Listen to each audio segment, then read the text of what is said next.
Professor, sobre esse ponto aí também, ele faz um alerta para a gente tomar cuidado com as intenções de quem produz determinada historiografia, porque ele diz que quem produz história profissional são os profissionais da história assalariados, que geralmente estão vinculados a uma universidade com pensamento específico, e aí ele busca nos alertar sobre as possibilidades do abuso da história baseado em quem está financiando ali. Às vezes tem uma questão financeira, monetária, de vínculo desse historiador também, né? A gente vai ver isso aí, como várias dessas fundações, Fundação Ford, Coca-Cola Company, bancaram muitos desses estudos historiográficos. A universidade é muito mais aberta nesse sentido, né? A gente tem muito mais a condição de estudar sem essa pressão, né, vindo de um financiador lá de cima. Mas esse tipo de coisa vai acontecer bastante por aí também. Olha essa hora aqui, ó. Estão vendo aí? Essa é a hora que o cara tá chegando na sala. Sinistro. A aula que é prevista para começar às 8h50. É mole? Mas vamos lá. Até mais. Vamos lá. Chorar de cansaço não dá pra. Tá cansado. Pô, deito no chão, mano. Ah, tô na parte de pé dele, tô cansado. Deita, mano. E aí, pessoal, boa noite. Boa noite. Primeiro, quando eu era criança, eu não chorava, porque você gosta de empatia.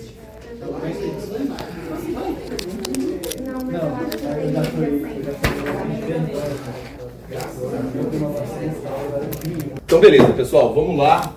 Continuando aí a nossa unidade 1 sobre o que é a história da África. Lembrando que no primeiro encontro que eu faço uma viajada mais ampla, trago outros autores, algumas abordagens diferentes, algumas discussões. E a gente vai falar bastante sobre isso, né? Sobre essa parte científica que existe no nosso trabalho. Embora, como a gente já vem discutindo, nós estamos falando de uma ciência humana, né?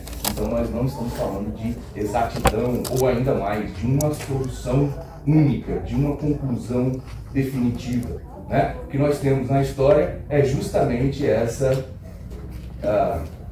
esse trabalho, uma verdade, né, circunstanciada, em que você trabalha a sua bibliografia, ou seja, as suas fontes secundárias, com as suas fontes primárias, a partir de uma determinada metodologia. O que a gente vai fazer aqui para construir esse discurso da história, que, mais uma vez, não é único. Ok, então, na aula de hoje, vamos começar aí com um texto do Keith Jenkins. Nós vamos ver o capítulo chamado O que é História.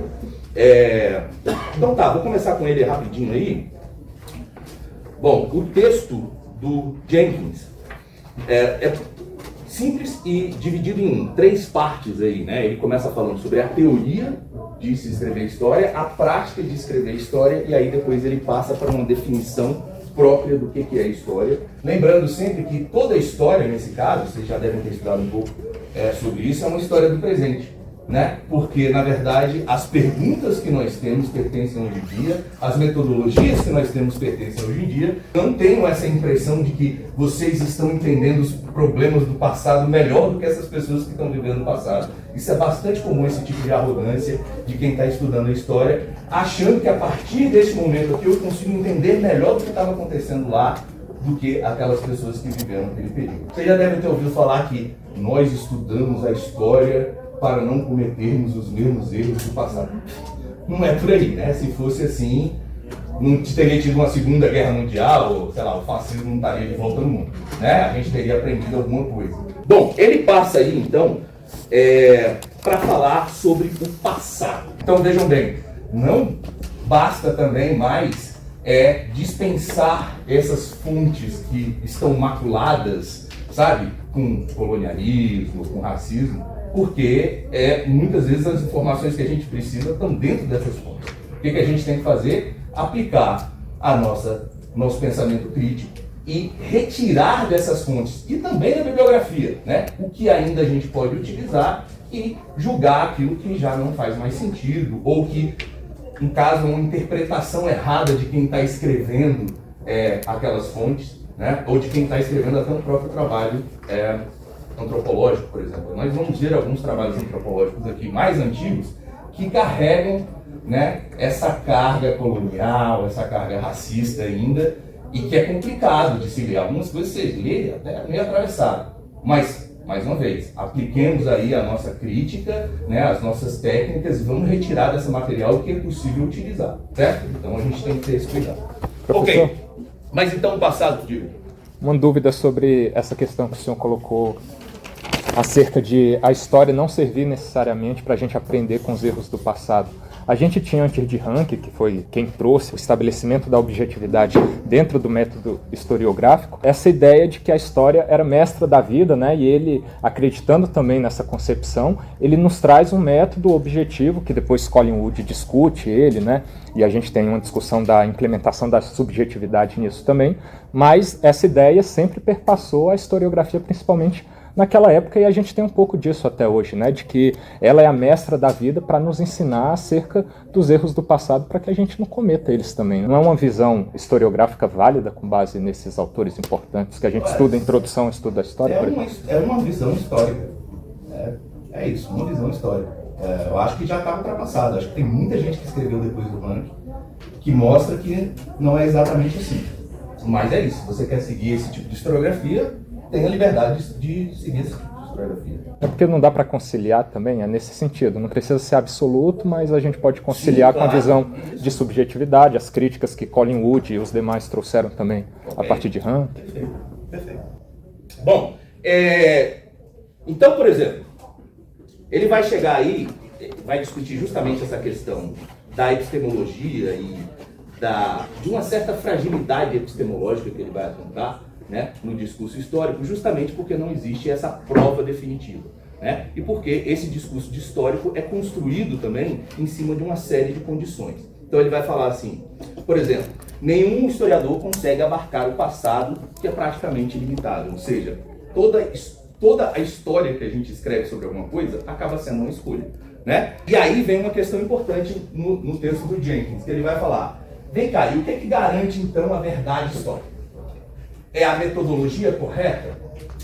Na verdade não, porque veja bem, não existe a metodologia certa. Existem metodologias erradas, ou metodologias mal aplicadas, mas não existe uma metodologia que vai garantir que você vai fazer o trabalho certo. A verdade histórica, ela não é absoluta, ela é circunstancial, certo? Ela depende do quadro que você monta. E daí que importa, inclusive, a sua capacidade de convencimento através da escrita, né? A gente tem que ter essa capacidade de mostrar não só que a gente trabalhou os dados, mas como é que eles se encaixam e o que você quer dizer com isso. Professor, só voltando a esse ponto sobre a busca da verdade que o colega colocou ali atrás, o James coloca mesmo ali na parte da prática, que ele está falando no texto dele, que o historiador necessariamente vai sempre buscar a verdade, apesar de a verdade absoluta ser impossível de alcançar, né? Meio que um dilema nesse trabalho profissional da historiografia.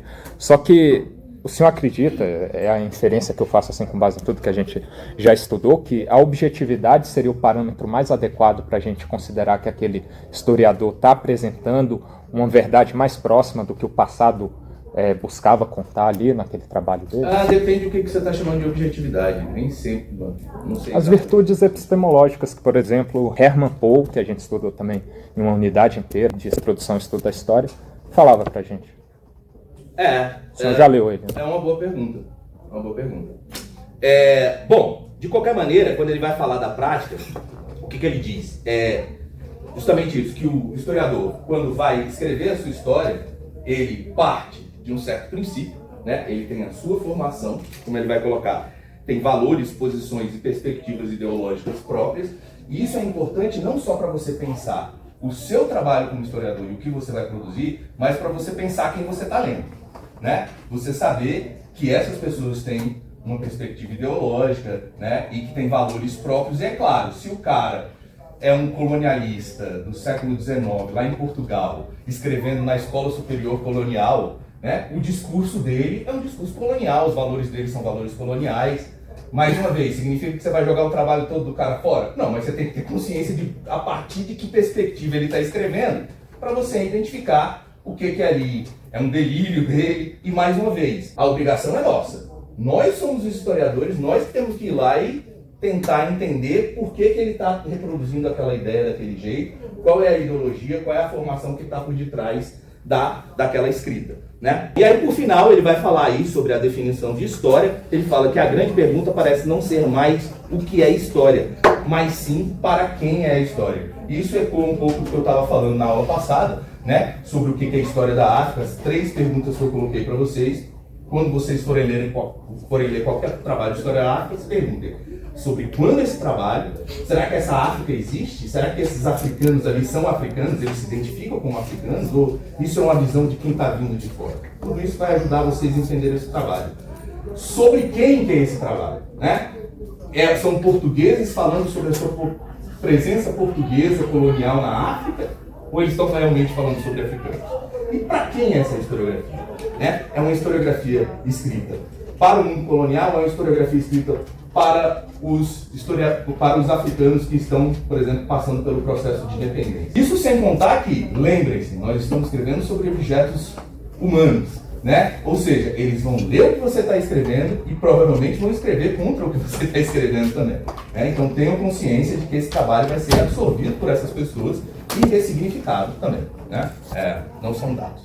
Professor, sobre esse ponto aí também, ele faz um fechamento que eu entendo que é um alerta para a gente tomar cuidado com as intenções de quem produz determinada historiografia ali, porque ele diz, vindo da prática e fechando nessa definição, de que quem produz história profissional são os profissionais da história assalariados, que geralmente estão vinculados a uma universidade, com pensamento específico, e aí ele busca nos alertar, é um entendimento que eu faço aqui, sobre as possibilidades do abuso da história e o que a gente precisa entender acerca dos seus usos e significados baseado em quem está financiando ali. Às vezes tem uma questão financeira, monetária, de vínculo desse historiador também, né? Exatamente. A gente vai ver isso aí quando a gente falar sobre a formação dos estudos africanos nos Estados Unidos, né? Como várias dessas fundações, Fundação Ford, Coca-Cola Company, bancaram muitos desses estudos historiográficos. Indústria cultural também, né? Isso, e não é à toa, né? Esses caras precisam entender quem são essas novas elites que estão surgindo para poder controlar essas novas elites, sabe? Influenciar essas novas elites, seja lá o que for, né? Então, sem dúvida nenhuma, é o que eu sempre falo. Vocês têm que saber quem foi que escreveu, quando foi que ele escreveu, em que contexto ele escreveu e até qual é o tipo de aparato que existe, né? A universidade é muito mais aberta nesse sentido, né? A gente tem muito mais a condição de estudar sem essa pressão, né, vindo de um financiador lá de cima, né? Mas esse tipo de coisa vai acontecer bastante por aí também. Ok? Então é isso, gente. A história é menos do que o passado, né? A história é esse discurso que a gente cria sobre o passado. Eu sou totalmente a favor de reescrever a história, de repensar a história, mas espera aí, né? Não pode ser saindo da sua cabeça o que você acha que aconteceu. Existem metodologias, existem pessoas que vieram antes e tudo isso tem que ser considerado, tá? Então é isso, gente. Cuidado com essa ideia da tradição como algo imutável, certo?